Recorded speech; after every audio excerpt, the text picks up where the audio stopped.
नमस्कार साथियों, अभिनव career academy के ऑनलाइन प्लेटफॉर्म पर आप सभी का एक बार फिर से स्वागत है। और अपनी जियोग्राफी की क्लास जो इंडिया जियोग्राफी की क्लास थी वो कई दिनों से शांत थी और अब अपने वापस कंटिन्यू करते हैं। और जैसे ही अपने यानी राजस्थान की क्लासें जो चल रही थी या फिर उनको तैयार करने में समय लग रहा था, इसलिए थोड़ा सा डिले करना पड़ा। और आगे अब जो उनकी क्लासें भी बनी हुई है और इनकी भी अब जो स्लाइड है वो काफ़ी बन चुकी है। तो ऐसे में अपने कंटिन्यू करते हैं और सारे अपने टॉपिक लगभग यानी तैयार हो चुके हैं और अब अपने कंटिन्यू चलाएंगे और इसके साथ ही प्रश्नोत्तर भी करेंगे। और देखते रहिए अपने राजस्थान की जियोग्राफी के साथ साथ में अपने इंडिया की जियोग्राफी है वो भी अब चलते हैं। तो इंडिया की जियोग्राफी में 3 क्लासें हो चुकी है पहले, और उससे पहले बेसिक अपने सामान्य परिचय पढ़ चुके हैं। सामान्य परिचय में आपने बहुत सारा यानी मैटर जो है इसके सीमाएं हैं और उनके जो द्वीप है और छोटे बड़े द्वीप है उनकी सीमा है या उनके बीच में जो डिग्री का मान जो चैनल का मान है वो भी अपने पढ़ लिया था। और जो प्रायद्वीपीय भारत है या फिर अपने उत्तरी भारत है उसमें सामान्य परिचय के तौर पर अपने बात कर ली थी। अब अपने क्या करेंगे, विशेष परिचय यानी अंदर इसमें चलेंगे और इनकी चट्टानों के बारे में, उनकी संरचना के बारे में, स्थलाकृतियों के बारे में चलते हुए इसके भौतिक स्वरूप को कंप्लीट करेंगे। तो भौतिक स्वरूप को कंप्लीट करने के बाद में फिर इसके जितने भी पार्ट्स हैं, जनसंख्या है यहाँ की और वनस्पति कैसे हैं, उन सभी के बारे में अपने बात करते हुए इस सिलेबस को पूरा करेंगे। तो ये पूरा अच्छे तरीके से मतलब तैयार किया हुआ है। और इसमें जैसे मान लो भौतिक स्वरूप है, इसको पढ़ने से पहले अपने क्या करेंगे, इसकी संरचना के बारे में थोड़ी देर अपने चर्चा करेंगे। तो थोड़ी देर चर्चा करेंगे तो ये सिलेबस में तो नहीं है, परंतु फिर भी अपने इससे थोड़ा सा क्या है कि समझ विकसित करेंगे। और इस समझ विकसित करने के बाद में आगे जो भौतिक स्वरूप है वो जो प्रॉपरली आएगा उसमें अपने एंट्री करेंगे तो काफ़ी अपने को इसमें सहायता मिलेगी इससे, इस संरचना वाले मैटर से। और ऐसे में अपने जो जियो अपने एनसीईआरटी जो सिलेबस दे रखा है, एनसीईआरटी किताब दे रखी है, उन एनसीईआरटी किताब में ये संरचना टॉपिक सबसे पहले भौतिक स्वरूप देते हैं ना, उससे पहले ये देते हैं। और ऐसे में क्या है कि समझने में सहायता मिलती है आगे का जो चैप्टर होता है उसको। और साथ ही साथ यानी यहाँ की जो संरचना है उनकी सेलों के बारे में, उनकी बनावट के बारे में और उनका जो युग है उनके बारे में थोड़ा बहुत अपने को पता चल जाता है। और साथ ही साथ अपने जो इनके जो युग और कल्प और जो दे रखे हैं उनसे संबंधित अगर पूरी तरीके से जानेंगे तो अपने भूगर्भिक सारणी है वो पढ़नी पड़ेगी और वो अपने सिलेबस में है नहीं। और इसलिए हार्ड टॉपिक है वो भूगर्भिक सारणी वाला, और वो अपने सिलेबस में नहीं है, सिर्फ आरएस लेवल का सिलेबस है। और उसमें आरएस वो भी मेंस में आता है। तो मेंस में आता है, ऐसे में क्या होता है कि उसको मेंस के तौर पर पढ़ें तो भी यानी वो सही रहेगा। और उसकी 2-3 क्लासें होती है, ऐसे नहीं है कि अपने कोई 15-20 मिनट पढ़ के उसको लगा दें। तो ऐसे तो मोटी मोटी अपनी बात इसमें करेंगे, ठीक है। समझने में 15-20 मिनट का थोड़ी सी चर्चा होगी इसमें, तो ये ध्यान रखना भी आप। और उसके बाद में अपनी ओरिजिनल जो क्लास है वो जैसे मान लो कि भौतिक स्वरूप है उस पर आ जाएंगे, स्थलाकृतियों के बारे में अपने उस पर आ जाएंगे। तो चलते हैं, आज भारत का भूगोल पढ़ रहे थे और उसमें 3 क्लासें सामान्य परिचय की हो चुकी है। अब अपने भौतिक स्वरूप पे आ जाएंगे। किस पे आ जाएंगे? स्वरूप यानी भौतिक स्वरूप वाले टॉपिक पर।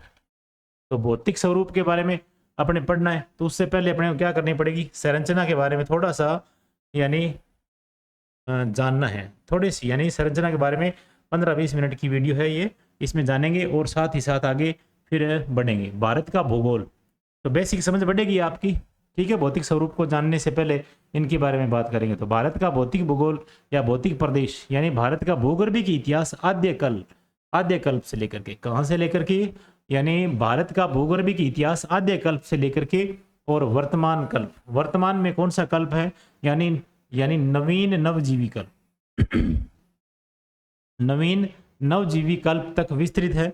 अतः इसमें कई कर्मों की सेलें पाई जाती है, यानी कई कर्मों की यानी सिस्टम्स, यानी कई कर्मों की कई प्रकार से शैलें पाई जाती है, ठीक है। और मुख्यतः वर्गों में इनको 4 भागों में बांटा गया है। कितने वर्गों में बांटा गया है? 4 भागों में।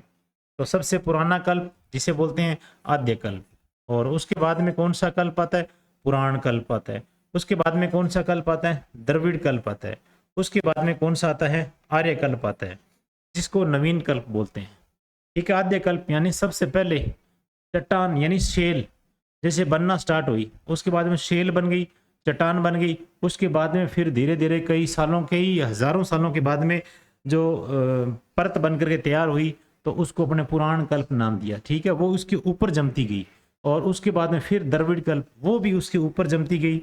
और आज वर्तमान में अपने जो पर्वत देख रहे हैं या पहाड़ियाँ देख रहे हैं, ये जो सेलें हैं, ये सेलें किस कल्प की है? आर्य कल्प की है। और अपने को पुरानी चट्टानें कहीं न कहीं देखने को मिलती है, वो जो खुदाई में या फिर जो कहीं नज़र आ रही है ज्वालामुखी के तौर पर बाहर निकल रही है, या कहीं लावा के तौर पर बाहर अपने को नज़र आ रही है, तो ऐसे में कहीं न कहीं अपने क्षेत्रों में नज़र आती है। तो वो अपने भारत देश के बारे में कहाँ कहाँ पर वो नज़र आ रही है, इनके बारे में अपने बात करते हुए आगे चलेंगे, ठीक है। तो आद्य कर्म की चट्टानें हैं वो अपने को कहाँ नज़र आ रही है, इसमें अपने बात करेंगे भी अपने भारत में कौन कौन सी जगह पर ये नज़र आ रही है या अपने को मिलती है, या पुराण कल्प की चट्टानें हैं वो कहाँ पर मिलती है, और द्रविड़ कल्प की चट्टानें वो कहाँ पर मिल रही है, और आर्य कल्प की चट्टानें वो कहाँ पर मिल रही है। होती कौन सी है ये? जैसे मान लो आद्य कल्प की चट्टानें पढ़ेंगे ना, तो आद्य कर्म की चट्टानें जो शेलें हैं उसे बोलते हैं आर्कियन जो शेल है। कौन सी चट्टान बोलते हैं? आर्कियन। कौन सी बोलते हैं? आर्कियन शेल या फिर आद्य कर्म की शेल। और इसमें दूसरे प्रकार की इसमें शामिल होती है, वो है धारवाड़ कर्म की। कौन सी है? धारवाड़ कर्म की। धारवाड़ कर्म की कई बार अपने जीके पढ़ते हैं, उसमें अरावली को अपने मानते हैं ना, अरावली को मानते हैं, ये धारवाड़ कर्म की चट्टानें हैं। तो ऐसे जैसे मान लो कि धारवाड़ कर्म की चट्टानें हैं, तो वो नज़र आती है अपने को कहाँ पर? यानी हिमालय सॉरी अरावली में, राजस्थान के अरावली में। और आद्य कर्म की चट्टानें कहाँ पर नजर आएगी? आर्कियन कर्म की चट्टानें जो कहाँ पर नजर आएगी, उनके बारे में अपने आगे बात करेंगे। फिर पुराण कल्प की चट्टानें जैसे मान लो कि कुडप्पा कर्म की चट्टानें हैं वो कहाँ पर नजर आती है, उसके बारे में बात करेंगे। फिर विंध्यन कर्म की चट्टानें कहाँ पर आती है, जैसे मान लो कि राजस्थान के दक्षिण में विंध्यन यानी दक्षिणी पूर्वी क्षेत्र में विंध्यन पर्वतमाला है, तो वहाँ पर विंध्यन कर्म की शैलें हैं। और इस प्रकार की शैलें हैं दूसरी जगह नहीं है। ऐसे में विंध्यन कर्म की जो शैलें हैं इनके बारे में यानी अपने भारत में ये नज़र आ रही है। और कुडप्पा कर्म की जो चट्टान है या कर्म की शैलें हैं वो कहाँ पर नज़र आ रही है, इनके बारे में अपने बात करेंगे। फिर आता है द्रविड़ कल्प। पुराण कल्प पढ़ लिया, और उसके बाद में आद्य यानी आद्य कल्प, इसमें दो प्रकार की है। कौन सी? आर्कियन और धारवाड़। और पुराण कल्प है, इसमें भी दो प्रकार की है, एक तो कुडप्पा कर्म की और दूसरी है विंध्यन कर्म की। और तीसरी बात करेंगे अपने द्रविड़ कल्प, जो इसमें कौन सी है? गोंडवाना कर्म की चट्टान या सेल। और दूसरी इसमें आ जाएगी दक्कन ट्रेप। दक्कन ट्रेप यानी प्रायद्वीपीय भाग का जो 3 हिस्से हैं, 3 हिस्से कौन से? जो प्रायद्वीपीय भारत, एक तो है जैसे मान लो घाट वाला सिस्टम, जैसे मान लो पूर्वी घाट और पश्चिमी घाट, एक आता है इसमें यानी दक्कन ट्रेप, और उसके जो ऊपर का भाग है मध्य उच्च भूमि।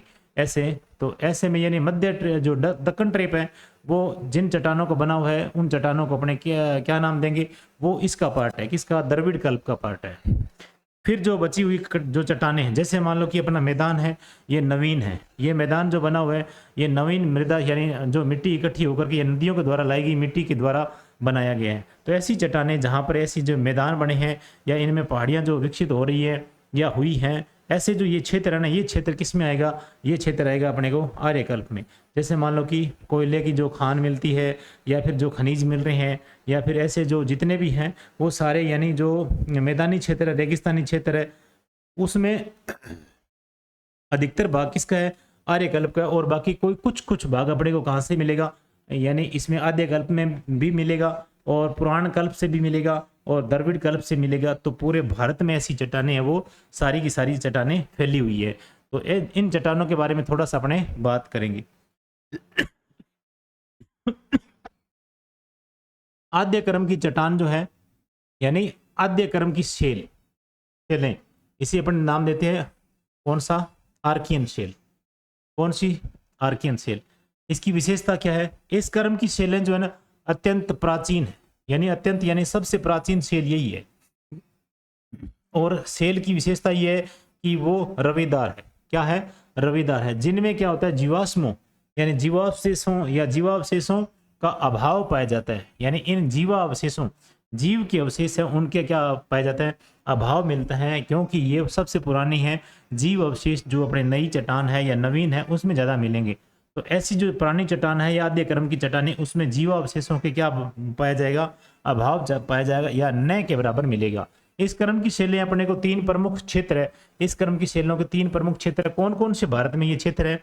इनके बारे में बात करें तो ये आता है बंगाल का यानी बंगाल नाइस वाला क्षेत्र, यानी बंगाल नाइस चट्टानें हैं जो इस कर्म की है। कौन से? आर्कियन जो सेल बोली जाती है, या बुंदेलखंड नाइस जो है ना, ये जो क्षेत्र है या ये जो चट्टाने हैं वो आर्कियन सेल है। ठीक है, एक नीलगिरी पर्वत वाला और ये बुंदेलखंड वाला और नीलगिरी पर्वत या नीलगिरी नाइस जो है, ये भी चट्टाने जो है ये कौन सी है, आर्कियन सेल की है। तो ऐसे में बंगाल वाला रीजन और बुंदेलखंड वाला रीजन और नीलगिरी पर्वत यानी जो प्रायद्वीपीय भाग का दक्षिणी भाग है उसे बोलते हैं पे नीलगिरी नाइस। ऐसे जो ये चट्टाने जो है या ये क्षेत्र जो है ये आर्कियन सेलों से या आर्कियन प्रकार की सेलें हैं या पुरानी या प्राचीन रवेदार सेलें जिनमें क्या पाया जाता है, अभी अपने जीवावशेषों के अभाव पाया जाता है, जीवावशेषों का अभाव या न के बराबर मिलेगा।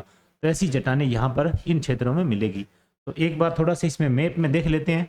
यानी ये देखो बुंदेलखंड है, यहाँ की जो चट्टानें हैं वो कैसी मिलेगी, आर्कियन सेल की। और नीलगिरी जो पर्वत है या नीलगिरी पर्वत श्रृंखला, ये यहाँ पर अपने को नीलगिरी पर्वत देखने को मिलेगा। और नीलगिरी नाइस की चट्टानें जो अपने को यहाँ पर देखने को मिलेगी, इस रीजन में जो है आद्य गर्म की चट्टानें हैं। और एक अपने बंगाल नाइस वाला, जो बंगाल नाइस वाला क्षेत्र है, ये क्षेत्र यहाँ अपने को देखने को मिलेगा। तो ये क्षेत्र वाला, इस वाला क्षेत्र और ये वाला क्षेत्र और ये वाला क्षेत्र, ये सारा किससे में है, ये अपने आद्य कर्म की सेलों में शामिल है। तो आद्य कर्म की सेलों के अंतर्गत ये आता है। और ये यहाँ पर जीव अवशेषों के यानी जो अभाव पाया जाता है। आगे बात करते हैं धारवाड़ कर्म की सेल। कौन सी सेल, धारवाड़ कर्म की सेल। यानी इसमें आद्य कर्म की सेलों में क्या पढ़ा हमने, यानी आद्य कर्म की सेल में आर्कियन पढ़ लिया। ठीक है, और आर्कियन यानी जो आद्य कर्म की सेल है, इसमें आद्य कर्म की सेल आ गई आर्कियन प्रकार की, और ये आर्कियन प्रकार की। उसके बाद में जो नेक्स्ट पार्ट आता है बी वाला पार्ट इसी आद्य कल्प में, जो वो आता है कौन सा, धारवाड़ कर्म की सेल वाला। तो धारवाड़ कर्म की सेल वाला बात करें तो ये आती है, जैसे धारवाड़ कर्म की सेल है, ये आद्य कर्म की सेलों के ऊपर यानी इसके ऊपर है। तो बेसिक सी बात यही है कि इसमें आद्य कर्म की पहले बनी थी और ये नीचे आ गई, उसके बाद में ऊपर कौन सी आएगी, चट्टान। यानी चट्टान के ऊपर परत बन करके ऐसे ऊपर से ऊपर तय लग गई है इसकी। तो ऐसे में ये चट्टानें जो है ये धारवाड़ कर्म की सेलें मिलती है, यहाँ पर इसके ऊपर मिलेगी, आद्य कर्म की सेलों के ऊपर मिलेगी। और आद्य कर्म की सेलें बनने के बाद उनका कायांतरण हुआ था या फिर अपर्दन हो गया। यानी आद्य कर्म की सेलें जो बनी और उसका जो कायांतरण हो गया यानी परिवर्तन हो गया, और परिवर्तन होने या फिर उनका अपर्दन हुआ, अपर्दन होता रहा। ठीक है, कायांतरण हुआ या फिर अपर्दन होता रहा। और अपर्दित पदार्थों के निक्षेप से अपर्दन यानी एक स्थान से दूसरे स्थान पर, यानी चट्टानों के कण या चट्टानों का टूट करके और छोटे छोटे कणों में विभक्त होकर के एक स्थान से दूसरे स्थान पर चले जाना, हवा के माध्यम से या फिर जल के माध्यम से या फिर अपने कह सकते हैं कि हवा या जल के माध्यम से। तो ऐसे में एक जो वो कण टूट करके दूसरे स्थान पर चले जाता है और वहां चले जाने की क्रिया क्या कहलाती है, अपर्दन कहलाती है। क्या कहलाती है, अपर्दन। तो ये अपर्दित पदार्थ के विभिन्न निक्षेप, जहां पर ये कण जो या फिर निक्षेप या पदार्थ के कण हैं या सेलों के जो छोटे छोटे टुकड़े हैं, ये निक्षेप से तलछट सेलों की रचना हुई है। कौन सी सेलों की रचना हुई है, तलछट सेलों की रचना हुई है। और यही जो तलछट सेलें हैं ये क्या कहलाई है, धारवाड़ कर्म की प्राचीनतम तलछट सेलें हैं। यानी जो धारवाड़ कर्म की सेलें हैं ना, जो धारवाड़ क्षेत्र में पाई जाती है, धारवाड़ क्षेत्र का नाम है। और इसलिए इन क्षेत्रों की जो सेलें हैं उनका नाम भी बाद में क्या रख दिया गया, धारवाड़ कर्म की प्राचीनतम या धारवाड़ कर्म की सेल रख दिया गया। तो ऐसे में धारवाड़ कर्म की प्राचीनतम सेल जो अपने तलछट सेलें हैं वो क्या मिली, वो अपने इस रीजन में जो मिली वो इन सेलों की अपर्दित या कायांतरण रूप है इसका। ठीक है, और धारवाड़ कर्म की प्राचीनतम सेलें तलछट सेलें हैं। और दीर्घ भूगर्भिक इतिहास, दीर्घ यानी लंबे समय के इतिहास में इनका भी कायांतरण हो गया, बाद में इनका कायांतरण हो गया था। ठीक है, तो ये धारवाड़ कर्म की सेलें अपने को मिलेगी कहाँ पर, तो ये जो सेलें मुख्यतः कहाँ पर मिलेगी अपने को, ये धारवाड़ रीजन में मिलेगी। कहाँ पर, मैसूर धारवाड़ बल्लारी क्षेत्र में। ये कर्नाटक के आसपास पड़ता है, ये कर्नाटक में पड़ता है। तो ये कर्नाटक में पड़ता है, कौन सा, मैसूर धारवाड़ बल्लारी क्षेत्र। फिर बात करते हैं अपने छोटा नागपुर वाला क्षेत्र, ये झारखंड के आसपास पड़ता है। झारखंड में ये छोटा नागपुर का भंडार।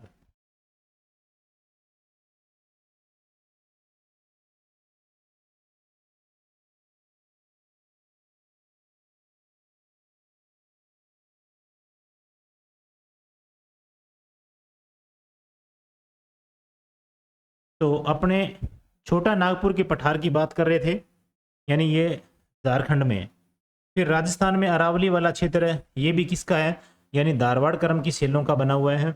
और पंजाब का कुछ क्षेत्र आता है, और उप हिमालय के यानी उप हिमालय वाला क्षेत्र के भी कुछ क्षेत्र यहाँ पर मिलते हैं। ऐसे में यानी मुख्यतः ये 4 प्रकार के सेलें हैं, ठीक है।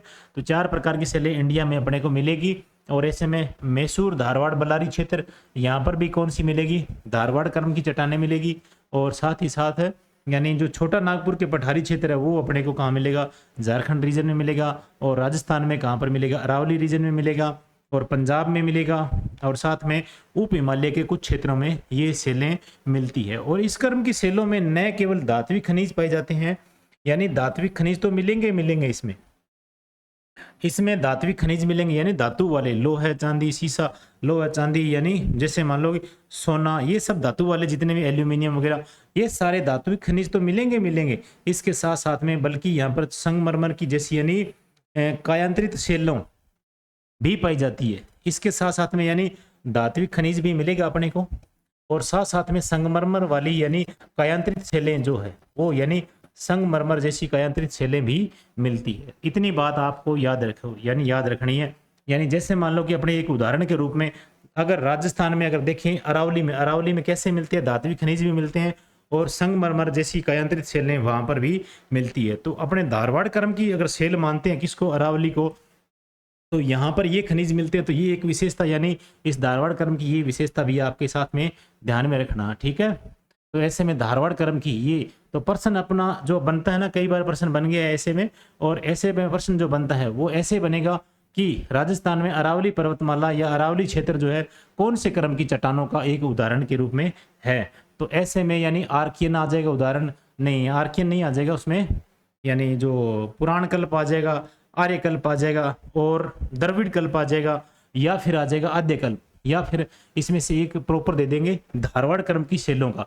तो ऐसे में आपको याद रखना है कि धारवाड़ क्रम की सेलों का उदाहरण जो आएगा या ऑप्शन आएगा वो राजस्थान के अरावली क्षेत्र के लिए आया है, ठीक है। आगे बात करते हैं, धारवाड़ क्रम की सेलों की बात करें तो मानचित्र में देख लो आप, ये बल्लारी कर्नाटक वाला रीजन है, ये बल्लारी कर्नाटक मैसूर वाला रीजन है, और ये यहाँ पर यानी अरावली के चित्तौड़गढ़ वाला जो, या चित्तौड़ या अरावली या राजस्थान के आसपास क्षेत्र ये वाला माना जाता है।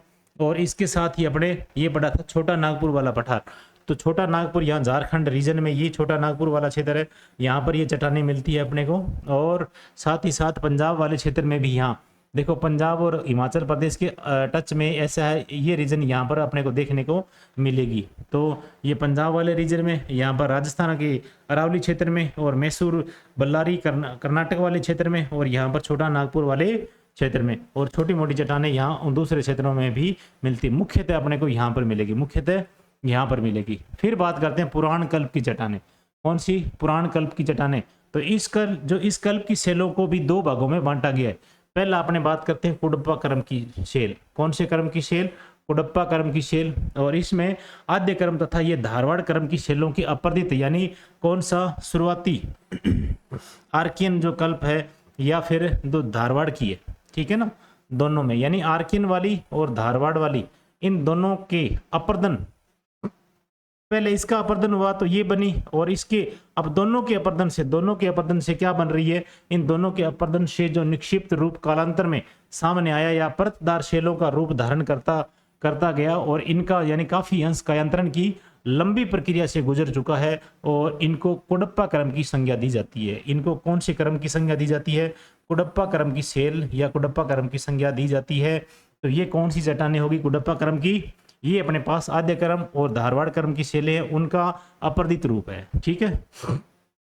इनमें कौन कौन से यानी अपने को मिलते हैं, यानी सेलें कौन कौन सी मिलती हैं, इनमें सेल मिलती है अपने को स्लेट मिलेगी, स्लेटी पत्थर जिसे बोलते हैं स्लेट, और क्वार्टजाइट और चूने के पत्थर, और इनके जमाव मिलते हैं। और इस क्रम की सेलें जो है अधिकांशतः, यानी इस क्रम की सेलें जो है अधिकांशतः अपने को कहाँ पर मिलेगी, यानी कृष्ण नदी पर मिलेगी, कृष्ण नदी क्षेत्र में, और पेनार नदियां जो इस नदियों के मध्य में स्थित, यानी पेनार और कृष्णा नदियों के मध्य में पर्वतीय श्रेणी जो है ना, वो कुडप्पा की घाटी में मिलेगी। कहाँ पर मिलेगी, कुडप्पा की घाटी। कुडप्पा की घाटी जो है, कुडप्पा के पास या कुडप्पा क्षेत्र में पापकनी नदी बहती है। कौन सी नदी बहती है, पापकनी नदी बहती है, उस क्षेत्र में ये यानी सेलें मिलेगी। और नल्ला मलाई क्षेत्र जो है ना वो भी वहीं, यानी अपने को नल्ला मलाई जो पहाड़ियाँ कौन सी है, वेनिकोंडा पर्वत श्रेणियाँ कौन सी हैं, इनके बारे में आगे मानचित्र में बात करेंगे। गोदावरी घाटी कौन सी है, गोदावरी नदी के आसपास गोदावरी घाटी और दिल्ली क्रम की सेलें। और बात करें कश्मीर के कई क्षेत्रों में, तो कश्मीर में और दिल्ली क्रम की सेलों में और गोदावरी घाटी में, और ये है वेनिकोंडा और ये है नल्ला मलाई। इन क्षेत्रों में ये कहाँ पर मिलेगी, अपने को कुडप्पा क्रम की सेलें मिलेगी। ठीक है भी, तो इतना याद रखोगे। कृष्णा और पेनार नदियों के मध्य स्थित पर्वतीय श्रेणी कुडप्पा की घाटी, एक तो कुडप्पा की घाटी पापकनी नदी के आसपास, फिर नल्ला मलाई, फिर है वेनिकोंडा पर्वत श्रेणियां, फिर गोदावरी घाटी यानी जो दक्षिण भारत के आसपास गोदावरी घाटी। ठीक है, उसके बाद में अपने दिल्ली क्रम और कश्मीर के कई क्षेत्रों में पाई जाती है। ये मानचित्र में देखो, यहाँ पर ये गोदावरी रीजन है। ठीक है, और कावेरी और गोदावरी यहाँ इसके इस क्षेत्र में, और यहाँ पर मिलेगी अपने को कुडप्पा क्रम की सेल, जैसे मान लो कि नल्ला मलाई और वेनिकोंडा, ये इस रीजन में, नल्ला मलाई और वेनिकोंडा इस रीजन में पड़ती है। ठीक है, फिर गोदावरी घाटी आ गया दिल्ली क्रम की और कश्मीर क्रम की सेल। तो दिल्ली क्रम की ये कश्मीर वाले क्षेत्र में थोड़ी सी जाएगी, ये नाम दे रखा है इसमें, और ये यहाँ पर कुछ ये चट्टानें मिलती है। और दिल्ली वाले रीजन में, ये दिल्ली वाला रीजन है, और ये मध्य वाला जो रीजन है ये वाले रीजन में भी अपने को मिलेगी। यानी कौन सी, यानी जैसे मान लो कि अपने इसमें दे रखा है कृष्णा और पेनार नदियों के मध्य में स्थित पर्वतीय कुडप्पा क्रम की घाटी, और बाद में ये नल्ला मलाई, और उसके बाद में वेनिकोंडा, और उसके बाद में गोदावरी रीजन और दिल्ली क्रम और कश्मीर क्षेत्रों में मिलती है। फिर एक नंबर हो गया कुडप्पा क्रम की सेलें। ठीक है, फिर 2 नंबर आता है इसमें, कौन सा आता है, 2 नंबर आता है विंध्यन क्रम की सेलें। विंध्यन पर्वतमाला है जो एमपी के रीजन में, एमपी के उत्तर में है। तो ऐसे में यानी इस क्रम की अधिकांश सेलें विंध्याचल पर्वत के सहारे है। किसके सहारे हैं, अधिकांश सेलें यानी जो विंध्याचल पर्वत है, विंध्याचल पर्वत के सहारे हैं। ठीक है, और इस क्रम की सेलें जो है ना कुडप्पा क्रम की सेल के ऊपर मिलती है। देखो आगे से आगे, ऊपर से ऊपर ये मिलती जा रही है। और ऐसे में यानी पहले आद्य क्रम की, बाद में धारवाड़ अपने आद्य क्रम की, फिर धारवाड़ क्रम की, उसके बाद में कौन सी मिली, उसके बाद में कुडप्पा क्रम की, उसके बाद में कौन सी मिली, कुडप्पा क्रम के ऊपर मिली कौन सी, ये वाली विंध्यन क्रम की। और इनका विस्तार जो है ना बिहार के सासाराम एवं रोहतास क्षेत्रों से लेकर के अरावली में चित्तौड़गढ़ से होते हुए विंध्याचल पर्वतों तक पाया जाता है। याद रखना कि इसमें इसका विस्तार जो है बिहार का सासाराम स्थान है, यानी सासाराम का जो किला भी बना हुआ है वहां पर सासाराम, और यहाँ पर रोहतास क्षेत्रों से लेकर के अरावली में चित्तौड़ से होते हुए विंध्याचल पर्वतों तक पाया जाता है। इन सेलों में बालू का पत्थर मिलेंगे, अपने को सेल मिलेगी, क्वार्टजाइट मिलेंगे, चूना पत्थर मिलते हैं, और इसी क्रम में पन्ना भी मिलेगा, और अनंतपुर एवं यानी गोलकुंडा के हीरे भी मिलते हैं। यहाँ पर फेमस हीरे जो अनंतपुर और गोलकुंडा के हीरे जो है यहीं से प्राप्त होते हैं। और इस क्रम में विभिन्न रंगों के बालू का पत्थर भी मिलते हैं, और सीमेंट बनाने के काम में आते हैं। जो आने वाला चूना पत्थर है वो भी यहीं से मिलता है। सीमेंट बनाने के काम में आने वाला चूना पत्थर जो है वो भी अपने को यहीं से मिलेगा, और बालू का जो पत्थर है वो भी यहीं से मिलेंगे विभिन्न रंगों के। ठीक है, और ऐसे में पन्ना, अनंतपुर और गोलकुंडा वाले हीरे वो भी यहीं से मिलेंगे। बालू का पत्थर, शेल, क्वार्टजाइट पत्थर और चूना पत्थर, ये सब चीज़ें कहाँ से मिलेगी, ये सब चीज़ें मिलेगी विंध्याचल पर्वतों से। ठीक है, फिर तीसरे नंबर पे आती है बात अपने द्रविड़ कल्प की। कौन सी आती है, द्रविड़ कल्प की। इस कल्प में गोंडवाना क्रम की सेलें पाई जाती है। कौन सी क्रम की पाई जाती है, गोंडवाना क्रम की सेलें पाई जाती है। गोंडवाना क्रम की सेलें, गोंडवाना, अंगारा लैंड, और जो अपने बात कर रहे थे गोंडवाना क्रम, इनका विस्तार अधिकांशतः दामोदर घाटी महानदी में। गोंडवाना क्रम जो एक है अंगारा लैंड, और दूसरा पार्ट है इसमें गोंडवाना लैंड। तो ये गोंडवाना लैंड का ही पार्ट, और गोंडवाना लैंड या जो गोंडवाना क्रम है इसकी सेलें वहां पर मिलेगी। इन दोनों के बीच में टेथीस सागर, इन दोनों के बीच में अंगारा लैंड और गोंडवाना लैंड के बीच में कौन सा सागर है, टेथीस सागर है। जो किसका, यानी टेथीस सागर, जो यानी टेथीस सागर का ही परिणाम क्या है आगे जाकर के, यानी हिमालय पर्वत की श्रेणी बनती है, हिमालय पर्वत श्रृंखला बनती है। तो ये यानी इनका विस्तार अधिकांशतः अपने को कहां पर मिलेगा, दामोदर घाटी में। कहां पर मिलेगा, दामोदर घाटी, महानदी मिले। दामोदर घाटी जो कलकत्ता के आसपास या हुगली के आसपास मिलता है अपने को, और ये महानदी जो अपने उड़ीसा या इसके आसपास, गोदावरी दक्षिण भारत में चले जाओ आप। फिर सतपुड़ा जो अपने दक्कन के पठार के जस्ट ऊपर वाला रीजन या विंध्य के दक्षिण में जो रीजन है वो। और राजमहल की पहाड़ियां बात करेंगे, इसमें राजमहल की पहाड़ियां इधर पड़ती है सतपुड़ा के। और कच्छ का रण इधर अपने गुजरात में साइड में, काठियावाड़ भी उधर गुजरात की साइड में। और इसके बाद में पश्चिमी राजस्थान वाला क्षेत्र कौन सा, जैसलमेर वाला जो सिस्टम, जो जैसलमेर वाला जिला है वो। और उसके बाद कश्मीर और स्पीति जो लाहौल स्पीति या फिर इधर पड़ता है उत्तराखंड की तरफ। इन सेलों का जो अधिकांश विस्तार, यानी अधिकांश विस्तार है उत्तरी भारत में मिलता है। इन सेलों का अधिकांश विस्तार जो अपने को कहाँ पर मिलेगा, यानी मिलेगा उत्तरी भारत में। इतना याद रखें, यानी द्रविड़ सेलों, द्रविड़ सेल जो इस यानी कल्प में गोंडवाना क्रम की या गोंडवाना सेलें पाई जाती है, इनका विस्तार दामोदर घाटी, महानदी और गोदावरी नदी और सतपुड़ा पर्वत श्रृंखला या फिर अपने राजमहल की पहाड़ियां और कच्छ काठियावाड़ और उसके बाद में पश्चिमी राजस्थान और कश्मीर स्पीति आदि में मिलता है। इन सेलों का अधिकांशतः विस्तार उत्तरी भारत में है। और ये दो प्रकार की, एक तो है गोंडवाना क्रम की सेलें और दूसरी कौन सी है, दक्कन ट्रेप, दक्कन ट्रेप वाली। और एक है इसमें कौन सी, गोंडवाना क्रम की। इन दोनों भागों को पढ़ेंगे तो ऐसे देखो, इन दोनों भागों को पढ़ेंगे तो गोंडवाना क्रम की सेल जो है ये ऊपरी यानी कार्बोनिफेरस युग से लेकर के ये जुरेसिक युग तक, ये जो युग पढ़ने हैं, युग एक बार आपने पढ़ लो यहाँ पर मोटा मोटी। और बाकी जो युग पढ़ेंगे तो इसकी मुख्यतः क्लास जो भूगर्भिक सारणी वाली क्लास है उसमें ये युग अपने पूरे विस्तार से पढ़े जाते हैं। और यहाँ पर अगर थोड़ा सा याद आता है तो आप मोटे मोटे अक्षर याद रखो। कार्बोनिफेरस युग है, इसमें कोयले का निर्माण हुआ था। इसमें किसका निर्माण हुआ था, कोयला जो है वो इसी युग का है, किसका, कार्बोनिफेरस से लेकर के जुरेसिक युग, ठीक है। इन चट्टानों का निर्माण हुआ था। ये चट्टानें जो है कोयले के लिए विशेष महत्वपूर्ण है, ये चट्टानें जो है कोयले के लिए विशेष महत्वपूर्ण है। ये ध्यान रखना, गोंडवाना क्रम यानी गोंडवाना क्रम की चट्टानें जो है ना कोयले से संबंधित है। ज्यादा ध्यान रखना कि जो अपने को कोयला मिलता है दामोदर घाटी महानदी के आसपास, जो इस रीजन में जो अपने को कोयला मिलता है, ये कोयले से संबंधित या कोयले के लिए विशेष महत्वपूर्ण है। इसमें भारत का 98% जो कोयला है, भारत का 98% कोयला जो है गोंडवाना क्रम की चट्टानों से मिलता है। कौन सी चट्टानों से मिलता है, तो अपने बहुत बार ये प्रश्न, ये ऐसे प्रश्न आते हैं। देखो ये कहते हैं कि अपने ये थोड़ा सा मतलब सिलेबस से हट करके, परंतु बहुत बार प्रश्न जो यहाँ से बनते हैं सीधा प्रश्न पूछ लेते हैं कि कोयला का संबंध है कौन सी चट्टानों से है।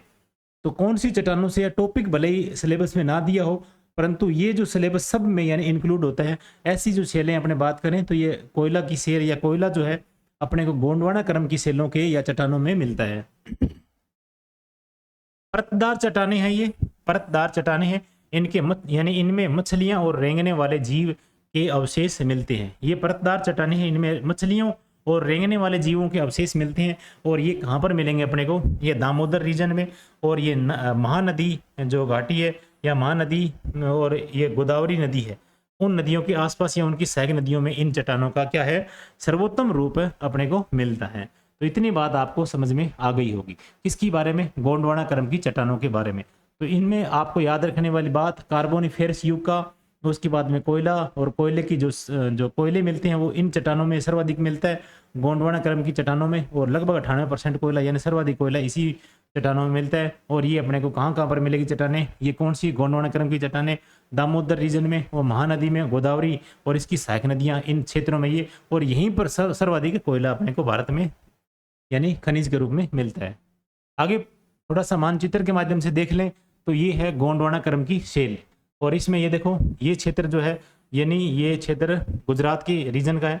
और ये क्षेत्र जो है नदी यानी जो गोदावरी या महानदी के जो क्षेत्र का है, ये क्षेत्र भी गोदावरी और महानदी, और इधर ये गोदावरी वाला क्षेत्र है ये। और ये क्षेत्र दामोदर, गोदावरी और महानदी, दामोदर गोदावरी, ये दामोदर वाला, ठीक है, और गोदावरी वाला और महानदी वाला ये क्षेत्र है, ठीक है ना।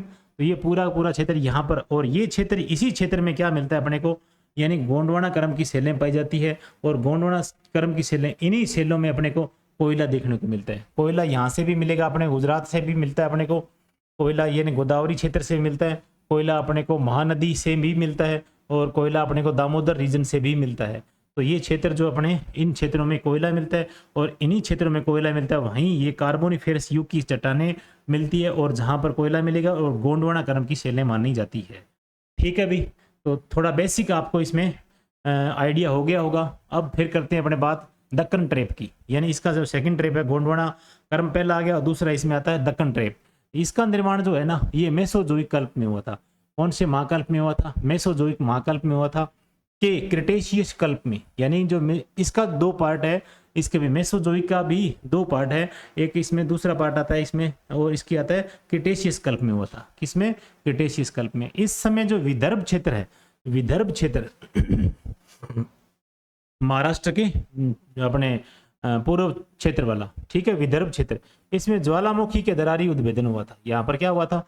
क्योंकि ये जो दक्कन प्लेट्यू है ये अपने महाराष्ट्र का क्षेत्र, थोड़ा सा रीजन इसमें आता है महाराष्ट्र का, लगभग महाराष्ट्र वाला क्षेत्र है ये। किसमें आता है? सह्याद्री या पश्चिमी घाट की चट्टानों में आता है या पश्चिमी घाट की पहाड़ियों में आता है। और इधर वाला जो क्षेत्र है पूर्वी वाला, तो पूर्वी वाला क्षेत्र महाराष्ट्र का, और ये एमपी वाला पूरा पूरा और कुछ ऊपर तक यानी राजस्थान का भी थोड़ा सा क्षेत्र यानी आता है इसमें। ये दक्कन की ट्रेप या दक्कन ट्रेप या दक्कन प्लेट्यू के अंतर्गत आता है ये। इसमें तभी तो अपने कहते हैं कि जो दक्षिणी पूर्वी वाला राजस्थान है ये जो हड़प्पी प्रदेश है ये काली मिट्टी या कपासी मिट्टी के लिए प्रसिद्ध है, तो ये इसका पार्ट है। ज्वालामुखी से उद्भेदन से हुआ था, तो ज्वालामुखी के दरारी उद्भेदन से ये यानी जो मतलब विकसित हुआ था। और ये कौन सा है? दक्कन ट्रेप वाला। और दक्कन ट्रेप ज्वालामुखी से संबंधित या दरारी उद्भेदन से ये बना हुआ जो पठार है ये, ठीक है।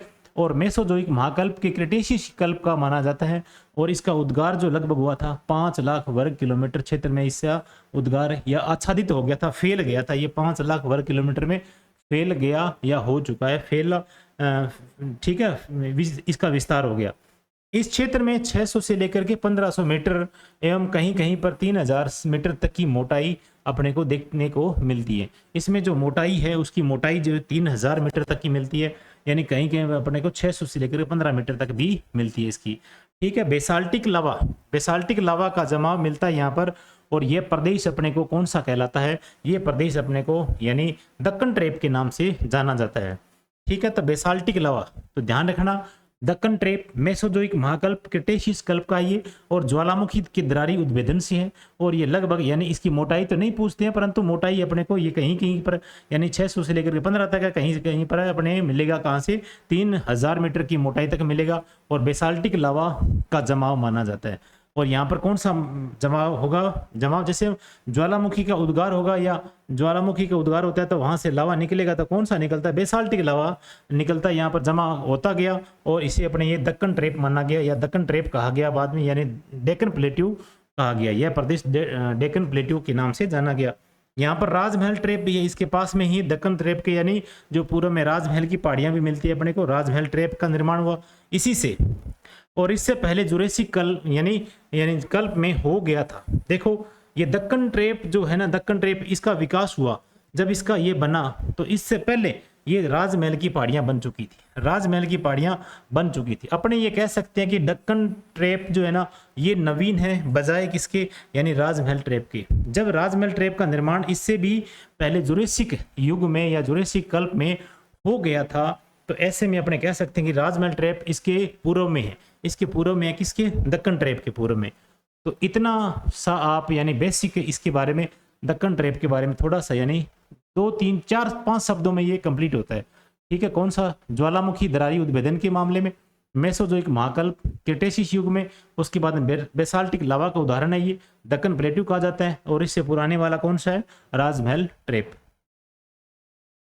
ये है दक्कन प्लेट्यू, इसी का भाग ये वाला पड़ता है। राजस्थान का भाग भी कुछ इसमें आता शामिल है, ठीक है। और ये लगभग ये सारा का सारा इतना जो क्षेत्र है ये क्या कहलाएगा अपने को? दक्कन प्लेट्यू तो के अंतर्गत आता है या दक्षिणी पठार के नाम से जाना जाता है, ठीक है। और ये पूरा का पूरा प्रायद्वीपीय पठार है, ये वाला पूरा प्रायद्वीपीय भारत है, ये प्रायद्वीपीय भारत है। इसमें ये दक्कन प्लेट्यू या डेक्कन प्लेट्यू या फिर इसको दक्षिणी पठार के नाम से जाना जाता है। इतना ही है, ये दक्षिणी पठार यहाँ तक फैला हुआ है और इसमें कुछ रीजन यानी राजस्थान वाला भी इसमें शामिल है। तो इतनी बात आपको समझ में आ गई होगी, ठीक है। और बाकी यहाँ पर ये मैदानी क्षेत्र है, ये पूर्वी मैदानी क्षेत्र है और ये दक्षिणी मैदानी क्षेत्र यहाँ पर पड़ जाता है। और यहाँ पर घाट भी मिलेंगे अपने को, और यहाँ पर मैदानी क्षेत्र भी मिलेगा, और ये प्लेटू क्षेत्र यानी प्लेटू क्षेत्र या पठार क्षेत्र भी मिलेगा। तो ये अपने को देखने को मिलता है। आगे चलते हैं इसमें। अब अपने बात करते हैं आर्यकल्प। ये नवीन कल्प है आर्यकल्प, ठीक है। तो ये आर्यकल्प यानी इस कल्प की सेलों का निर्माण कार्बोनिफेरस युग में हुआ था। इस कल्प का निर्माण भी कार्बोनिफेरस युग में माना जाता है, यानी कोयले वाली खान का, यानी कोयला रीजन इसमें मिलता है। और इससे पहले अपने बात कर चुके हैं कौन से वाले, यानी कोयला जो गोंडवाना क्रम की सेलें हैं वहां पर भी अपने को कोयला खूब मिलता है, वो भी कार्बोनिफेरस युग से मानी जाती है। तो कार्बोनिफेरस के युग से वो बनना स्टार्ट हो गई थी और प्राचीन कोयला वहां पर मिलता है, और कार्बोनिफेरस युग से ये प्रारंभ हुआ था। इसका निर्माण जो है ना, इसका निर्माण यानी ये कंप्लीट तो बाद में हुई थी। इसका निर्माण गोंडवाना क्रम की सेलें जो बनी थी, या फिर जो अपने गोंडवाना क्रम की सेल या अपने जो बन रही थी दक्षिण जो द्रविड़ कल्प की, जो इसमें गोंडवाना कल्प कौन सा वाला गोंडवाना, ये जो इसमें कौन से वाले में द्रविड़ कल्प वाले, द्रविड़ कल्प गोंडवाना क्रम की, और जो कौन सी वाली गोंडवाना क्रम की एक तो होगी, और दूसरी वाली कौन सी होगी, दूसरी वाली होगी अपने दक्कन ट्रैप वाली। तो इन दोनों में से गोंडवाना क्रम की सेल जो है ना, इससे बनना तो स्टार्ट हो गया था ये आर्यकल्प वाली। ये आर्यकल्प वाली सेलें जो है ना यहाँ से बननी स्टार्ट हो गई थी। आर्यकल्प वाली कार्बोनिफेरस युग से प्रारंभ हो गई थी बननी, और अतः इन सेलों का कार्बनिक खनिज, इन सेलों का कार्बनिक खनिज अर्थात कोयला जो बना था या खनिज तेल बनना स्टार्ट हो गया बाद में। धीरे धीरे इन सेलों में खनिज तेल बना, कोयला बना, और जो इनसे प्राचीन सेलें ना उनमें कुछ नहीं है, जीवावशेष पाए जाते हैं, उनका अभाव आ जाता है जीवावशेषों का, ठीक है, जो शुरुआत वाली बनी थी। और बाद में जो बनी थी उसमें कोयला भी मिलता है और खनिज तेल भी मिलता है इसमें, और प्राकृतिक गैस के भंडार भी इसमें मिलते हैं। इन दृष्टि से अत्यधिक महत्व है। और इस क्रम की सेलें जो है नवीनतम सेलें हैं। कौन सी सेलें, ये नवीनतम सेलें। अपने को जहाँ पर अपने को जो खनिज तेल मिलते हैं, जहाँ पर भी अपने को खनिज तेल मिलेंगे इंडिया में कहीं रीजन में, और प्राकृतिक गैस के भंडार अपने को मिलते हैं, या फिर अपने को कोयला मिलता है, तो वो किस सेल की या किस कल्प की मानी जाती है, नवीन कल्प की। नवीन कल्प कह सकते हैं, उसके नवजीवी कल्प कह सकते हैं, या फिर इसको कह सकते हैं आर्यकल्प। कौन सा कह सकते हैं, आर्यकल्प कह सकते हैं। तो इतनी बात आपको समझ में आ गई होगी, ठीक है। और इसमें थोड़ा सा ये मानचित्र में दे रखा है कुछ, यानी ये देखो, ये मानचित्र में बेसिक तो पढ़ ही चुके हैं अपने। कौन से वाला, ये बंगाल की खाड़ी है, और ये अरब सागर वाला है, ठीक है। और ये अपने पास द्वीप है लक्षद्वीप वाला, और ये अपने पास अंडमान निकोबार वाले द्वीप हैं, ठीक है। और इसमें जो मानचित्र के माध्यम से ये बताया गया है कि सेनोजोइक क्वार्टरी नवीन जो नवीन सेलें हैं या आर्यकल्प वाली सेलें हैं, वो कौन सी है, ये येलो कलर वाली। देखो यहाँ अपने को ये देखो नीली रंग की जो अपने को स्लाइड दिख या जगह दिख रही है, क्षेत्र दिख रहा है, ये सारा का सारा क्या है, नवीन सेल है, या नवीन सेल कह सकते हैं, या नवीन युग है। नवीन युग में ये बनी हुई जो बाद में विस्तृत है ये, ठीक है, ये पुरानी नहीं है, नई वाली है। उसके बाद में सेनोजोइक या ट्रसरी काल की, ऐसे में यानी कोयला ट्रसरी काल की जो कोयले का प्रकार मिलता है, कोयला अपने को एंथ्रेसाइड मिलता है, बिटुमिनस मिलता है, या फिर पीट प्रकार का जो कोयला मिलता है। ऐसे में जो अपने को कोयला मिलता है वो अलग अलग प्रकार से यानी अलग अलग शेलों या अलग अलग कल्प से संबंधित है। तो प्राचीन कोयला अपने को कहाँ से मिलेगा, जो मिलेगा सेनोजोइक ट्रसरी काल का जो कोयला माना जाता है, लिग्नाइट वाला, या फिर अपने को जो एंथ्रेसाइड कोयला है उनके कुछ भंडार अपने को नजर आते हैं। तो ऐसे जो है ना, ये सेनोजोइक ट्रसरी काल का युग अपने को कहाँ देखने को मिलता है, इस क्षेत्र में देखने को मिलता है। ये देखो, ये क्षेत्र यहाँ पर अपने को क्या मिलता है, इसी क्षेत्र में एंथ्रेसाइड कोयला यानी जो बढ़िया किस्म का जो कोयला है ना, वो अपने को एंथ्रेसाइड यानी कश्मीर क्षेत्र में मिलता है। कहाँ पर मिलता है, कश्मीर क्षेत्र में देखने को मिलता है। तो आप उदाहरण जब भी आप देखोगे, किसी किताब में पढ़ोगे या फिर अपने यहाँ पर पढ़ेंगे, तो जब भी कोयले का जो लेसन आएगा तो उसमें एंथ्रेसाइड नाम का जो अपने को बढ़िया कोयला, जो सबसे यानी अच्छी एनर्जी देने वाला या सबसे अच्छे यानी कम धुआं और अच्छी एनर्जी देने वाला जो कोयला मिलेगा, वो अपने को जम्मू कश्मीर की तरफ ही मिलेगा। इस चट्टान जो ये कौन सी चट्टान है, सेनोजोइक टर्शियरी काल की या इस युग की मानी जाती है, ठीक है। उसके बाद में आता है मेसोजोइक वाली, ये जो प्लेट्यू वाला जो रीजन है, ये मेसोजोइक वाला क्षेत्र है। ये प्लेट्यू वाला, ये कौन सी चट्टानें हैं, मेसोजोइक वाली या ऐसी चट्टानें मानी जाती है। उसके बाद में पेलियोजोइक वाली चट्टानें कौन सी है, ये कुछ क्षेत्र इसमें नजर आ रहा है अपने को, ग्रीन थोड़ा, ये जो है ये पेलियोजोइक वाली है। और प्रोटेरोजोइक, ये अपने को लाल कलर की जहाँ पर नजर आ रही है, इन क्षेत्रों में ये जो चट्टानें वो मिलती है, अपने सिलेबस से संबंधित नहीं है, परंतु ये एनसीईआरटी किताब में दिया हुआ है, तो थोड़ा सा अपने ओवरव्यू के रूप में अपने को ये थोड़ा सा देख लेते हैं। ठीक है, तो बस इतना हो गया। उसके बाद में आर्कियन सेलें जो अपने पढ़ के आए वो बताओ अपने को। ये ग्रीन वाली दिख रही है सारी की सारी, ये आर्कियन सेलें हैं। कौन सी वाली है? आर्कियन सेलें नजर आती है, और यहाँ पर भी कुछ आर्कियन सेलें नजर आ रही है। तो ये आर्कियन सेलें यानी आद्य कर्म की सेल, आद्य कल्प की सेल उनमें शामिल मानी जाती है। ठीक है, इसके बाद में अपने बात करते हैं ये थोड़ा सा दक्कन प्लेट्यू या दक्कन का लावा पठार। ये अपने को कहाँ पर मिलेगा? ये देखो आपको पिंक कलर का दिखाई दे रहा है, ये दक्कन का विस्तार है, ये दक्कन वाला क्षेत्र है। ये इतना बात आपको समझ में आ जाना चाहिए। बीच में क्या है? दक्कन वाला पठार, ये रीजन। और उसके बाद में गोंडवाना क्रम का, ये देखो गोंडवाना क्रम की सेलें अपने को यहाँ पर मिलेगी, यहाँ पर मिलेगी, यहाँ पर मिलती है और यहाँ पर मिलती है, और इस क्षेत्र में कुछ क्षेत्र में यहाँ नजर आती है। ये गोंडवाना क्रम की सेलें हैं यहाँ पर, जहाँ पर क्या है? कोयला भी मिलता है। ठीक है, उसके बाद में नर्मदा तापी द्रोणी कौन सी है? नर्मदा तापी द्रोणी यही है, नर्मदा वाली। और ये द्रोणी जो है ना, ये नर्मदा वाली है, और ये तापी वाली द्रोणी। ये देखो, ये नर्मदा वाली है, ये तापी वाली है, और ये नर्मदा वाली है। ये वाले जो रीजन है, ये वाला क्या है? नर्मदा वाला। और ये वाला कौन सा है? ये वाला तापी वाला। ये रीजन अपने को इसमें दे रखा है। उसके बाद में प्रायद्वीपीय खंड के बारे में बात करें तो ये पूरा पूरा यहाँ से देखो, ये पूरा ऐसे यहाँ से लेकर इतना, ये प्रायद्वीपीय खंड माना जाता है। ये देखो प्रायद्वीपीय खंड काफी बड़ा है, ऐसे लगता है पूरा भारत प्रायद्वीपीय खंड का ही भाग है। ऊपर ये अगर हिमालय न होता या हिमालय वाला जो कंसेप्ट न होता तो पूरा भारत ही क्या होता? प्रायद्वीपीय खंड ही होता। तो ऐसे में ये प्रायद्वीपीय खंड यानी ऐसे ये कह सकते हैं पूरा बड़ा, सबसे बड़ा जो क्षेत्र है वो प्रायद्वीपीय खंड। और यहाँ पर रीजन आएगा वो कौन सा? मैदानी क्षेत्र आ जाएगा। ऊपर क्या आ जाएगा? हिमालय। तो इसमें समतली क्षेत्र तो बहुत ही कम है, और बाकी उबड़ खाबड़ प्रायद्वीपीय खंड वाला या प्लेट जो ज्वालामुखी उद्गार से बना हुआ क्षेत्र पूरा भारत विस्तृत या इस तरीके से उबड़ खाबड़ रीजन में बना हुआ है। ठीक है, तो ये आपने प्रायद्वीपीय खंड वाला पढ़ लिया। उसके बाद में इंडो गंजेटिक द्रोणी, जो इंडो गंजेटिक जो द्रोणी है वो कौन सी वाली है? ये वाली है। ठीक है, ये वाले ऊपर वाले रीजन। उसके बाद में राष्ट्रीय जल विभाजक रेखा कौन सी है? ये देखो राष्ट्रीय जल विभाजक, ये वाले रीजन, यानी राष्ट्रीय जल विभाजक रेखा जो है कौन सी है? ये वाली ऐसे में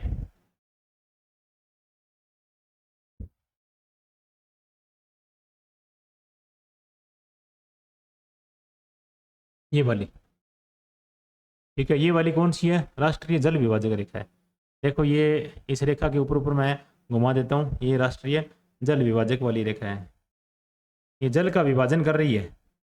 ठीक है, और इंडिया में ये जल का विभाजन हो रहा है। यहाँ पर इधर वाली नदियाँ जो है यहाँ से स्टार्ट हो रही है तो इधर लेके जा रही है जल को, और इधर यहाँ से स्टार्ट हुई तो भी इधर लेके जा रही है, और यहाँ से स्टार्ट हो रही है तो भी इधर लेके जा रही है, और कुछ नदियाँ इधर लेके जा रही है, कुछ नदियाँ इधर लेके जा रही है, और यहाँ पर कुछ एक नदी, दो नदी है, जैसे मान लो कि ये नर्मदा है, वो देखो तभी तो ये जो जल विभाजक रेखा इधर से ऐसे घूम गई, यानी ये नदी इधर जा रही है, तो इसका मतलब ये रेखा इसके अंतर्गत, और इसके बाद में ये तापी नदी यहाँ से इधर जा रही है, तो ये सारी नदियाँ, दो तीन नदियाँ इधर भी है, और ऐसे करके ये सारी नदियाँ इधर जा रही है, जल इसका अरब सागर में लेके जा रही है। और बाकी इस लाइन के इधर वाला रीजन है, ये सारी की सारी नदियाँ यहाँ से घूमती हुई यहाँ पर जा रही है, कोई इधर जा रही है, वो ये सारी बंगाल की खाड़ी की तरफ जा रही है, ये सारी नदियाँ यहाँ से स्टार्ट होकर के भी इधर जा रही है। तो ऐसे नदियाँ खूब सारी, तो इस लाइन के इधर वाली नदियाँ वो सारी की सारी बंगाल की खाड़ी की तरफ जा रही है, और इस लाइन यानी जल का विभाजन कर रहा है, बीच में से थोड़ा सा ऊपर उठा हुआ है, इसलिए विभाजक रेखा जो इधर वाली इधर जा रही है, इधर वाली इधर जा रही है, ये ऊपर उठा हुआ क्षेत्र,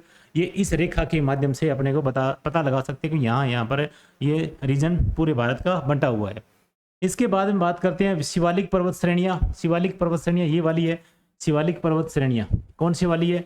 ये देखो हिमालय की जो दक्षिण वाला, हिमालय का पार्ट, उत्तरी पार्ट ये हो गया, ये दक्षिण वाला पार्ट है, ये वाला पार्ट दक्षिण का है, तो इसे अपने क्या बोलेंगे? शिवालिक हिमालय बोलेंगे। कौन सी हिमालय बोलेंगे? शिवालिक हिमालय पर्वत श्रेणी बोलेंगे। ठीक है, और उसके बाद अपने वल्ली यानी जो टर्शियरी वल्लित पर्वतमाला, टर्शियरी वल्लित पर्वतमाला है, ये अपने को कहाँ पर मिलेगी? ये पर्वतमाला, ये टर्शियरी वल्लित पर्वतमाला, ये अपने को यहाँ पर मिलेगी देखने को। ये कुछ क्षेत्र यानी टर्शियरी काल का अपने कोयला क्षेत्र भी मिलता है इसमें, तो ऐसे में अपने को इस रीजन में क्या मिलेगा? टर्शियरी वल्लित पर्वतमाला। अपने बात कर ली किसकी? शिवालिक की बात कर ली, जल विभाजक की बात कर ली, इंडो गंजेटियल श्रेणी है ऊपर वाली, ये भी बात कर ली, और इसके बाद में जो टर्शियरी वल्लित पर्वतमाला इसके बारे में भी अपने बात कर ली, और जल विभाजक के बारे में बात कर ली। उसके बाद में प्रायद्वीपीय भारत के बारे में पूरी बात कर ली। उसके बाद नर्मदा वाला रीजन इसके बारे में बात कर ली। उसके बाद में तापी वाला रीजन है, ये भी इसके बारे में बात कर ली। और उसके बाद में दक्कन प्लेट्यू है या लावा पठार जो है, इसके बारे में अपने बात कर ली। ठीक है भी। और गोंडवाना द्रोणी है, इसके बारे में भी अपने कहीं कहीं पर गोंडवाना द्रोणी की जो अपने को रीजन ये आ रहा है नजर, और यहाँ पर जो कोयला मिलने के आसार बताए जा रहे हैं। फिर अपने बात करते हैं, क्या आपने कभी सोचा है कि मिट्टी की उर्वरता, गठन या स्वरूप अलग क्यों है? आपने यह भी सोचा होगा कि अलग अलग स्थानों पर चट्टानों के प्रकार भी क्या है, अलग अलग हैं या भिन्न है। ठीक है, चट्टाने व भिन्न यानी मिट्टी आपस में संबंधित है, क्योंकि असंगठित चट्टानें वास्तव में क्या है, मिट्टियां बन जाती है। यानी चट्टानों का असंगठन ही क्या बन जाता है, मिट्टी बन जाता है। या चट्टानें जो है मिट्टी आपस में एक ही चीज है। ठीक है, जब चट्टानें टूटती है और जाकर छोटे से छोटे कणों में परिवर्तित हो जाती है, तो ये क्या हो जाती है, मिट्टी बन जाती है, मिट्टी के कण बन जाते हैं। पृथ्वी के धरातल पर चट्टानों व मिट्टियों में भिन्नता धरातलीय स्वरूप के कारण अनुसार पाई जाती है। वर्तमान के अनुसार अनुमान अनुसार अगर बात करें तो ये पृथ्वी की आयु लगभग कितनी है, 46, यानी पृथ्वी की आयु कितनी मानी जाती है, लगभग 46 करोड़ वर्ष मानी जाती है। कितनी मानी जाती है, 46 करोड़ वर्ष मानी जाती है। इतने लंबे समय में यानी अंतर्जात और बहिर्जात बलों से अनेक परिवर्तन हुए हैं, और इन बलों की पृथ्वी की धरातलीय और अधस्तरीय आकृतियों की रूपरेखा निर्धारित होती है। यानी इसकी धरातलीय रूपरेखा और अधस्तलीय आकृतियों की जो रूपरेखा निर्धारण में एक महत्वपूर्ण भूमिका रही है। तो इन बलों के, कौन से बलों के कारण, अंतर्जात और बहिर्जात बलों के कारण। तो मुख्यतः यानी इस स्लाइड में अपने देखें तो यानी मिट्टी की बात और उसके बाद में अंतर्जात और बहिर्जात बलों की बात करते हुए, और लास्ट में ये बोला गया इसमें कि इन बलों की ही पृथ्वी की धरातलीय और अधस्तरीय आकृतियों की रूपरेखा निर्धारण होती है। तो एक बार थोड़ा सा इसके बारे में जान लेते हैं, अंतर्जात और बहिर्जात बल क्या होते हैं। तो अंतर्जात और बहिर्जात के बारे में बात करें तो जिन्हें आंतरिक बल भी कहा जाता है, किसको, अंतर्जात बल को। वे दबाव है, ये क्या है, दबाव है जो पृथ्वी के अंदर उत्पन्न होते हैं, पृथ्वी के अंदर उत्पन्न होते हैं। और ये आंतरिक दबाव ऊर्ध्वाधर, यानी ये आंतरिक दबाव जो क्या होता है, ऊर्ध्वाधर यानी स्टैंड, यानी बिल्कुल 90 डिग्री कोण में या ऊपर की ओर ऊर्ध्वाधर क्षैतिज गति का कारण बनता है। यानी ऊपर उठा हुआ और क्षैतिज गति का कारण बनता है। या तो ये क्षैतिज गति होती है, या तो ये फैलता है ऐसे ऐसे चलेगा, और या फिर ये ऊपर, तो ऊपर की ओर, तो दोनों तरफ यानी क्षैतिज भी चल सकता है और ये क्या हो सकता है, ऊपर भी उठ सकता है। ये दोनों तरफ ये चल सकता है। ये कौन सा अंतर्जात बल, ये लगेगा बाहर, जो ऊपर की ओर लगेगा तो अपने को महसूस होता है कि ज्वालामुखी आया है। और ये, और जो साइड में चलता है या प्लेटें आपस में टकराती है तो अपने कह सकते हैं इसको क्षैतिज गति के कारण बनते हैं। और इसी के, जिसके परिणाम स्वरूप अवतलन होता है, जिसका परिणाम क्या होता है, इसके बाद में अवतलन होता है। क्या हो जाता है, अवतलन हो जाता है, या फिर भूमि का यानी उत्थान होता है। या तो भूमि धंस जाती है, या फिर भूमि क्या हो जाती है, उठ जाती है, उत्थान होता है, या फिर ज्वालामुखी आता है, या फिर दोष उत्पन्न होता है, या फिर तय बन जाती है, या फिर भूकंप आता है, या फिर अन्य प्राकृतिक आपदाएं घटित होती है।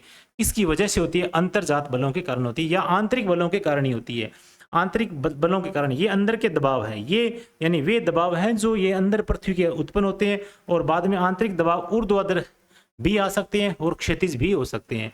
तो इनके कारण होता है ये, जिसके परिणाम स्वरूप में क्या होता है, या तो भूमि धंस जाती है, या फिर उठ जाती है, या फिर ज्वालामुखी आ जाती है, या फिर दोष उत्पन्न होता है, या तय जम जाती है, या फिर भूकंप आता है, या अन्य प्राकृतिक आपदाएं भी देखने को मिलती है। फिर बात करते हैं अपने बहिर्जात बल। बहिर्जात बल कौन सा होता है, यानी पृथ्वी की बाहरी सतह या फिर बाहरी सतह पर होने वाले बहिर्जनिक शक्तियां, बाहरी सतह या बाहरी सतह पर होने वाली बहिर्जनिक शक्तियों द्वारा प्रेरित तनाव, टेंशन जो उत्पन्न होती है, यानी तनाव, और पृथ्वी की सतह पर विकृति उत्पन्न होती है, उनके कारण ये बनता है। पृथ्वी की सतह पर तनाव या फिर विकृति के कारण बनता है, और इसके कारण क्या होता है, क्षरण भी होता है, यानी जो चट्टानें उसकी क्षरण यानी क्षरित होती जाती है, डैमेज होती जाती है, या फिर ऑक्सीकरण या फिर कमी के कारण, या द्रव्यमान का सूखना यानी जो शुष्क हो जाना क्षेत्र, या फिर अपक्षय हो जाना यानी या फिर चट्टानें क्या हो जाती है, अपने आप में ही डैमेज खत्म हो रही है, या बहुत सारी रासायनिक प्रक्रियाओं से क्या हो रही है, अपक्षय हो रही है, या फिर जल के कारण फूल जाना, जल योजन हो जाना, या फिर अन्य बहिर्जनिक कारक इसके उदाहरण है। तो जो चट्टानों के बाहर जो प्रक्रिया होती है, ऑक्सीकरण या कमी होना, ठीक है, या फिर यानी क्षरण हो जाना, इनका डैमेज हो जाना, या फिर क्षरित हो जाना, या फिर वो क्या धीरे धीरे अपनी जगह ही खत्म हो जाना, या फिर द्रव्यमान का सूखना, उनमें शुष्क हो जाना, ऐसी चट्टानें या जो सतह है या पृथ्वी की सतह या अपक्षय हो जाती है चट्टानें बहुत सारी प्रकार से, या पृथ्वी की जो सतह है या फिर बहुत सारे यानी जो भूमिगत या ऊपर जो है इसका क्या होता है, अपक्षय होता है रासायनिक प्रक्रियाओं के द्वारा, या फिर कई बार चट्टानें जो होती है वो जल की वजह से फूल जाती है, या अन्य बहिर्जनिक कारक इसके उदाहरण अपने को देखे जा सकते हैं। ये सारे की सारे किसकी वजह से यानी बहिर्जात बल के कारण होते हैं, और अंतर्जात और बहिर्जात इन कारणों से ही अपने को क्या मिलती है, ये चट्टानें डैमेज होकर के और किस में कन्वर्ट हो जाती है, मिट्टी में कन्वर्ट हो जाती है। तो इनसे अपने को मिट्टी मिलेगी, यानी अंतर्जात और बहिर्जात बलों के कारण ही अपने ये अगर बल नहीं होंगे, ये टूटेंगे नहीं, ये बनेंगे नहीं, तो मिट्टी नहीं बन पाएगी, ऐसे चट्टानों में चट्टानें ही रहेगी, ठीक है। तो इन करोड़ों सालों के बाद में ये इन बलों की वजह से ही अपने को यह अनेक परिवर्तन होते हैं, इन्हीं की वजह से ही अपने को चट्टानों व मिट्टियों में भिन्नता और धरातलीय स्वरूप देखने को मिलता है, और ऐसे में अनेक प्रकार की मिट्टियां भी मिलती हैं। क्या आप जानते हैं कि करोड़ों वर्षों पहले इंडियन प्लेट भूमध्य रेखा से दक्षिण में स्थित थी, और यह आकार में काफी विशाल थी, और ऑस्ट्रेलिया, ठीक है। तो ये वाला रीजन जो है थोड़ा सा रह गया, 2 मिनट का और रह गया बस, फिर नेक्स्ट पार्ट अगली क्लास में करेंगे। यानी क्या आप जानते हैं कि करोड़ों वर्षों पहले यानी इंडियन प्लेट भूमध्य सागर से दक्षिण में हुआ करता था, भूमध्य सागर नहीं, भूमध्य रेखा से, सॉरी, भूमध्य रेखा से क्या है, ये भूमध्य रेखा के दक्षिण में हुआ करता था ये। और कौन सी वाला, इंडियन प्लेट, जो अपने इंडिया अब विस्तृत है, वो जो प्लेट है वो क्या थी, भूमध्य रेखा से दक्षिण में स्थित हुआ करती थी, और आकार में काफी विशाल थी ये। और ऑस्ट्रेलियन प्लेट यानी काफी बड़ी होने के बाद में इसमें एक प्लेट तो क्या बन गई, ऑस्ट्रेलियन प्लेट इसका हिस्सा जो थी, और करोड़ों वर्षों के दौरान यह प्लेट यानी करोड़ों वर्षों के दौरान यह प्लेट काफी हिस्सों में बंट गई या टूट गई, और एक तो कौन सी बन गई, ऑस्ट्रेलियन प्लेट दक्षिण पूर्व में चली गई, और एक इंडियन प्लेट जो उत्तर दिशा में खिसकने लगी। तो 2 प्लेट, मोटी मोटी 2 प्लेटें बन गई इसकी, और इंडियन प्लेट का खिसकना अब भी क्या है, जारी है, वर्तमान में भी क्या है, जारी है। जैसे मान लो कि पर्वत श्रृंखलाएं जो है इसकी जो ऊंचाई है बढ़ती जा रही है धीरे धीरे, 1 इंच 2 इंच ऐसे करते करते, यानी कई सालों से ये काफी यानी 2-4 फीट ये बढ़ जाती है। तो अभी भी यानी ऐसे लग रहा है कि यानी ये खिसकाव अभी भी हो रहा है, वर्तमान में इंडियन प्लेट का खिसकना अब भी जारी है। भारतीय उपमहाद्वीप की वर्तमान जो भूवैज्ञानिक संरचना व इसके क्रियाशील यानी अपने भूआकृतिक प्रक्रम मुख्यतः क्या है, अंतर्जनित और बहिर्जनिक बलों व प्लेट के क्षैतिज संचरण की अंतःक्रिया के परिणाम स्वरूप अस्तित्व में आए हैं। यानी भारतीय उपमहाद्वीप की वर्तमान भूवैज्ञानिक संरचना जो है ना, वर्तमान आज अपने भूवैज्ञानिक संरचना जो पढ़ के आए हैं अभी भी ये भूवैज्ञानिक संरचना है, और इसके क्रियाशील यानी इसका जो एक्टिव होना या फिर क्रियाशील ये भूआकृतिक प्रक्रम मुख्यतः किसके कारण आए हैं, ये अपने सामने जो आए हैं अंतर्जनित और बहिर्जनिक बलों के कारण ही आए हैं। और प्लेट का खिसकना या क्षैतिज संचरण करना, ऐसे आगे से आगे ऐसे चलना, ऊपर नहीं ऐसे चलना, तो ऐसे में ये क्षैतिज संचरण की यानी जो अंतःक्रिया के परिणाम स्वरूप अस्तित्व में आया है। ये पिक्चर देख लेते हैं अपने, ये मैप के माध्यम से, ये 0 डिग्री रेखा है, ये कौन सी इक्वेटर लाइन अपने बोलते हैं इसको, कौन सी भूमध्य रेखा बोलते हैं, ये कौन सी है, भूमध्य रेखा। और ये पहले इंडिया यहाँ पर हुआ करता था बड़ी प्लेट के रूप में, ये पहले इंडिया और ऑस्ट्रेलिया के रूप में ये क्या हुआ था, यहाँ इसमें दक्षिण में ये हुआ करता था। इस काल में यानी ये मिलियन वर्ष यानी 7.71 मिलियन वर्ष है, इसमें यहाँ था, उसके बाद में हिंद महासागर तो यहीं था, उसके बाद में ये आगे यानी 55 मिलियन वर्ष पूर्व ये यहाँ पर आ गया, उसके बाद में 38 मिलियन पूर्व यहाँ पर आ गया, उसके बाद 10 मिलियन पूर्व यहाँ पर आ गया। और यूरेशिया प्लेट, ये ऊपर वाली कौन सी प्लेट है, यूरेशियन प्लेट है।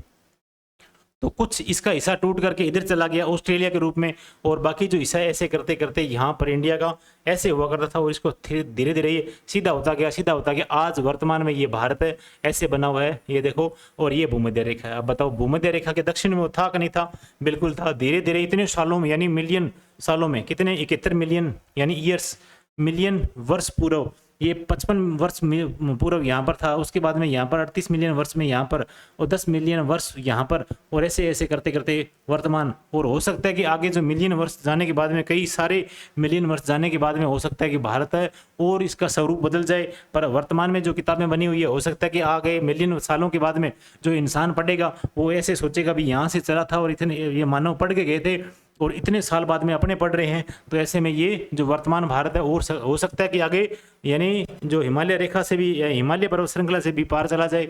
तो ऐसी कंडीशन आ सकती है। यूरेशियन प्लेट आगे टकराई है जाकर के, और यूरेशियन प्लेट से आगे जाकर के ये प्लेट जाकर के वहाँ पर टकराई है। तो ये गोंडवाना क्रम का यानी भाग माना जाता है। किसका माना जाता है? ये ऊपर वाला अंगारा लैंड का भाग है, ये गोंडवाना क्रम का भाग है। ऐसे में दोनों में बीच में क्या था? टेथीस सागर था।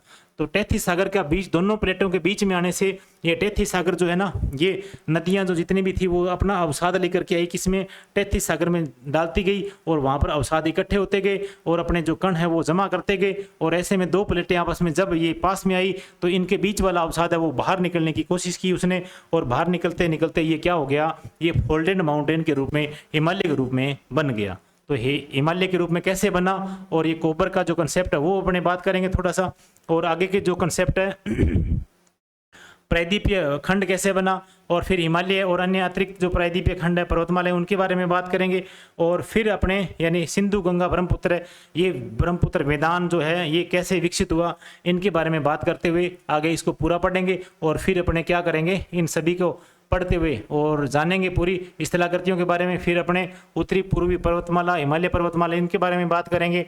फिर उत्तरी भारत के मैदान के क्षेत्रों के बारे में बात करेंगे। फिर प्रायद्वीपीय पठार के बारे में बात करेंगे। फिर भारतीय मरुस्थल के बारे में, तटीय मैदान के बारे में और द्वीप समूह के बारे में बात करते हुए अपने भौतिक स्वरूप को पूरा करेंगे।